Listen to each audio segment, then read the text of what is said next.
विशाल हो जाएगा महाराज, बड़ा शुद्ध हो जाएगा। और वो आनंद हमें प्राप्त होगा जिसकी आपने कभी कल्पना ही नहीं करी। आपने तो बस प्रोडक्टिविटी में ही सुख ढूंढा है कि हमें प्रोडक्ट मिल जाए, साधन मिल जाए, सुख मिल जाएगा।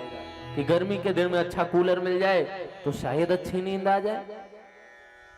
तो देखो महाराज, दुनिया में ऐसे भी लोग हैं एयर कंडीशनर में रह करके भी उनको जीवन में चैन नहीं है, सुख नहीं है। इसलिए इस शरीर से परे उस आत्म तत्व का भी चिंतन करिए, क्योंकि जो ही आत्म तत्व का चिंतन होगा तो परमात्मा का ध्यान आएगा। और परमात्मा का ध्यान जब आ जाए तो तुम्हारा जीवन जो बहिर्मुखी है ना, तुम्हारे ये विचार जो बहिर्मुखी है, जो केवल संसार का चिंतन करता है, वो तुम्हारी बुद्धि थोड़ी अंतर्मुखी होगी। वो तुम्हारा विचार थोड़ा अंदर से भी प्रकट होगा, वो आत्म विचार करेगा। और जब जीव ज्ञान के मार्ग पर चले, योग